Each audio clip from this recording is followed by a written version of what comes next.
Krystal, what are you taking a look at? Well, guys, this has been an astonishing year already of change across the media landscape. 2010's juggernaut BuzzFeed News, they just shuttered. Vox was forced to raise money at half of their previous valuation just to stay afloat. And now in a stunning fall, Vice Media has filed for Chapter 11 bankruptcy protection. Not so long ago, that company was valued at $5.7 billion. They are now hoping to fetch $225 million in a fire sale. All of these companies were eaten alive by their bets that social media trends and clicks would amount to vast revenue streams to justify their multi-billion-dollar valuations. Investors, they poured in hundreds of millions of dollars in cash. But at the end of the day, each of these companies' fatal flaw was reliance on major tech platforms to share in a sufficient slice of the wealth of digital ad dollars to justify their gigantic overheads. When ad revenues dipped this year as part of the tech session, it was the straw that broke a whole herd of camels' backs. But this is far from the end of the story. In fact, in a lot of ways, the story of widespread media devastation might just be beginning. Because now AI has arrived that is already capable of cutting the legs out from under even financially solid media companies. Just take a look at this courtesy of Futurism. Google unveils plan to demolish the journalism industry using AI. Now, in the article, they write that Google has just unveiled their new AI-integrated search. A key component is what they call snapshots. Whatever question you ask, their large language model AI will generate a summary meant to answer your query, which appears above all of the linked results. And so in a lot of instances, it's likely to be the only thing that the user actually pays attention to. Doesn't take a rocket scientist to figure out what this means for the news business. When users ask questions about news stories, let's say, was Trump found guilty of sexual assault? What are the latest Democratic primary poll results? Why did DeSantis make that weird face in Iowa? Anything. They'll no longer be presented first and foremost with this list of links to news websites where you can read about said topic. Instead, they'll most likely content themselves with that AI snapshot and just move on.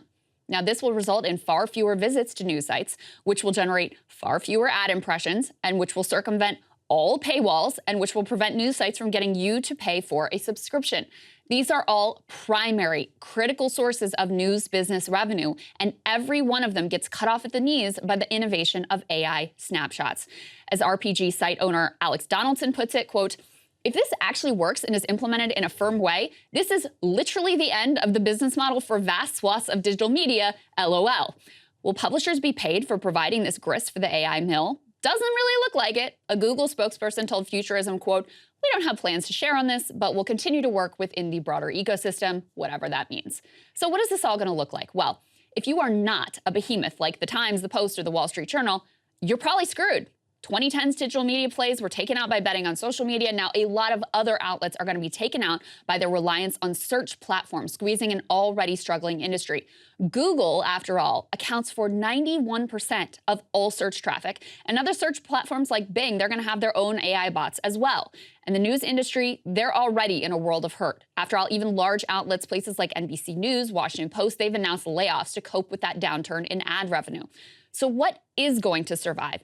Outside of the giants, you can kind of still make business models work that either have very low overhead or some sort of dedicated audience willing to pay. That means a lot more hot takes than on-the-ground reporting or investigative journalism, both of which are comparatively expensive. It means more playing to a dedicated niche, either an ideological or personality-based one, because a fervent audience willing to pay is more important than a large general audience with lower commitment. It means a lot more insider tip sheets that lobbyists and corporate interests find valuable to help their bottom line. One way or another, you'd better keep it small and provide something, whether it's genuine insight or ideological succor or insider gossip, that people find genuinely worth paying for. Now, frankly, I don't cheer for any of this because I think it amounts to an accelerated hollowing out of the media industry. Giants that will all be forced to rely on for news breaking, and a sea of small creators to sift through it all and analyze it. In an analogy to the disappearance of the middle class in our broader economy, the whole middle tier of publishers, they're likely to be pushed down. An acceleration, again, of a process that has already been playing out over years. What other industries is AI set to casually upend and send careening off a cliff? Well, we covered earlier how a lot of white-collar jobs lost in the tech session. They're gone forever as tech companies plan to replace humans with AI. We're only beginning to wrap our heads around what this all may look like in a new era. Lucky for us, however, the Daily Mail recently asked AI to predict how it's all going to turn out. They asked what 10 different American cities might look like in 2050. And according to AI image generator Midjourney, it's all going to work out great, guys. Here's a rendering of San Diego, another of Washington, D.C. Looks lush, green, clean. Finally get those long-promised flying cars, apparently. Perhaps AI is right, and powerful AI models wielded by a bunch of soulless corporations will actually lead us to the promised land. Or perhaps it will just accelerate all of the worst trends which are already eating away at our society and our economy. I'd wager the reality of the doomed news business is probably a better predictor than the AI's futuristic utopian hallucinations. This is the piece that was always the most clear to me from the Hey guys, ready or not, 2024 is fully upon us now, and Soccer and I have been brainstorming ways that we can really up our game for this critical election. Yeah, we rely on our premium subs to expand our coverage, to add staff, to upgrade the studio. We just want to give you the best independent coverage of this election, which is possible. So if you can help us out, become a premium subscriber today, breakingpoints.com, or the link is down here in the description video. It really means the world to us. And if you like what we're all about, this is the best possible way to keep us 100% independent, working only for you.